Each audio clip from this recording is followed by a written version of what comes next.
Bienvenue tout le monde dans cette nouvelle vidéo. Nous allons faire un review de cette voiture, la Hyundai Tucson 2017. Un beau bleu comme ça, avec une allure sportive.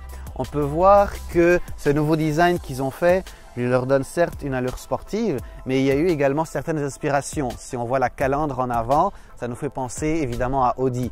Le plastique tout en bas ici, qui vient jusqu'au-dessus des roues et continue, ça nous donne une protection supplémentaire. Pourquoi? Parce qu'il y a beaucoup de corrosion qui se passe, beaucoup de rouille à cause de la neige, du calcium et des roches.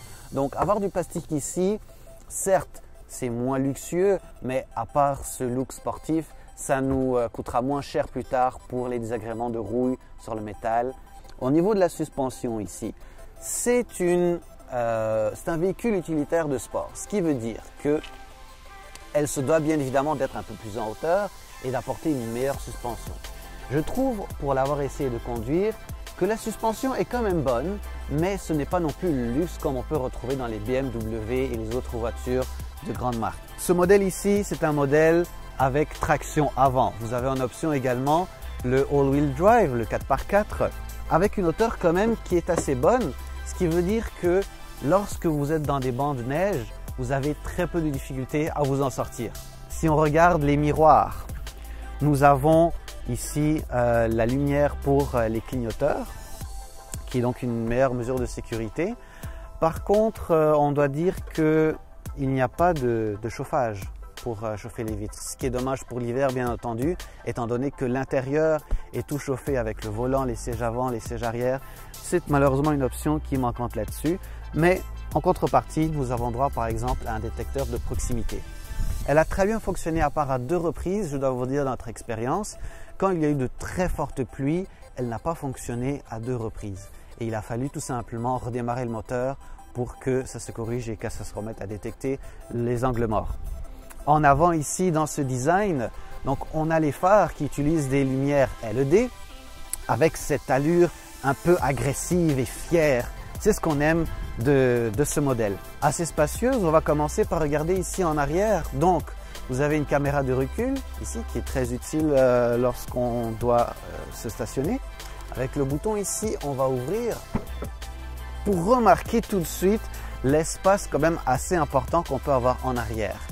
Et ce n'est pas tout. On peut également abaisser les sièges. Je vais vous le montrer. Il y a plusieurs positions possibles. Donc, entre cette position passager et cette position ici, on peut l'arrêter à n'importe quel angle et il va retenir. Sinon, il y a l'option de la rabattre au complet, comme ceci, ce qui nous donne encore beaucoup plus d'espace. Et idéal si vous devez transporter des affaires, vous aider des amis et déménager des fois, on peut mettre beaucoup de valises. On a réussi à mettre un chauffage à eau de 40 gallons avec son emballage, qui plus même est lors d'un autre voyage récemment, on a mis un frigo de 24 pouces à l'intérieur sans aucun problème, sans déranger le conducteur à pouvoir conduire. Qu'est-ce que j'aime de l'arrière? Vous savez tous qu'on est passager en arrière, ce qui importe c'est le confort, surtout pour les voyages de plusieurs heures de distance. Alors, très bien pensé ici, on a ce petit coussin qu'on peut rabattre pour soit poser son bras ou mettre ses boissons. Et évidemment, on pourrait peut-être même essayer, on serait tenté de rabattre ceci, comme je vous ai montré, pour avoir tout cet espace et pouvoir s'allonger avec un coussin en arrière lors de certaines pauses. Autre chose pour le confort passager, ce que j'aime bien, c'est qu'en arrière, c'est la possibilité d'avoir encore plus d'air ici et l'option de pouvoir contrôler le débit d'air qui est donné. Malheureusement, pas la température. Mais bon, pour une voiture de cette gamme, on s'en contentera. C'est dommage par contre qu'on n'ait pas des ports de charge de 12 volts pour pouvoir charger ici nos téléphones ou nos iPads durant les longues heures de route. Et pour tous ceux qui connaissent bien l'hiver au Québec et au Canada, vous savez que le luxe absolu, c'est de pouvoir réchauffer ses sièges sur l'appui de ce petit bouton. Alors, on va démarrer la voiture. Démarrage traditionnel avec une clé. Non, ce n'est pas avec un bouton. Alors, pour un conducteur, qu'est-ce qui est très important? C'est d'avoir un maximum d'options à portée de main. Donc sur le volant, on a ici, on retrouve les options du cruise control, également de l'autre côté pour le volume, la vitesse et les appels téléphoniques.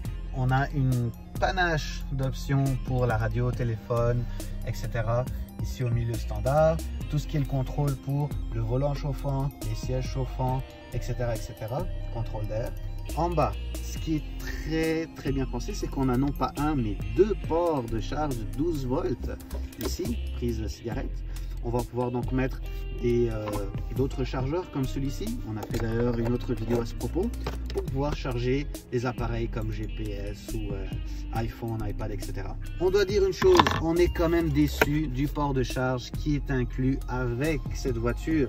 Le port USB ici, malheureusement, n'a pas une bonne puissance. Je doute qu'il soit supérieur à 1 ampère, ce qui fait que la recharge est vraiment très lente. On retrouve nos miroirs au-dessus, ici, mais pas de lumière. Par contre, ils l'en ont mis en haut. Pareil pour le côté passager ici, avec une petite limite. Si vous avez des lunettes de soleil, nous avons un compartiment ici pour les ranger, ce qui évite de les griffer ou de les perdre avec d'autres choses dans nos sacs. Conclusion de cette voiture, c'est une très bonne voiture. Après 2 ans d'utilisation, elle est très fiable. Le seul entretien qu'on a fait, c'est le changement d'huile et du filtre à huile et les balais d'essuie-glace. C'est tout. On apprécie beaucoup les différents modes de conduite avec le mode économique, le mode sport, si ce n'est pas le mode standard, et les options pour les sièges chauffants, le volant chauffant et la détection d'angle mort. Vous aimerez également le grand espace que ce véhicule peut offrir, idéal pour être confortable durant les longs trajets, idéal pour aider vos amis ou même vous-même à déménager des objets. Vous n'avez pas besoin de toujours louer une minivan. Cette voiture, pour sa consommation et son prix, c'est vraiment un plus que je recommande et qui se démarquera de bien d'autres voitures. Personnellement, je n'hésiterai pas à l'acheter parce qu'après 2 ans, il y a une bonne baisse de son prix, mais pourtant toujours une très bonne valeur qu'elle peut nous apporter. Donc voilà, si vous avez eu l'expérience d'utiliser cette voiture, de la conduire ou de la louer, qu'en pensez-vous? Dites-nous vos opinions, on veut le savoir dans les commentaires ci-bas. Et si vous avez aimé notre façon de présenter cette voiture, donnez-nous un like et n'hésitez pas à vous souscrire. Merci et à la prochaine!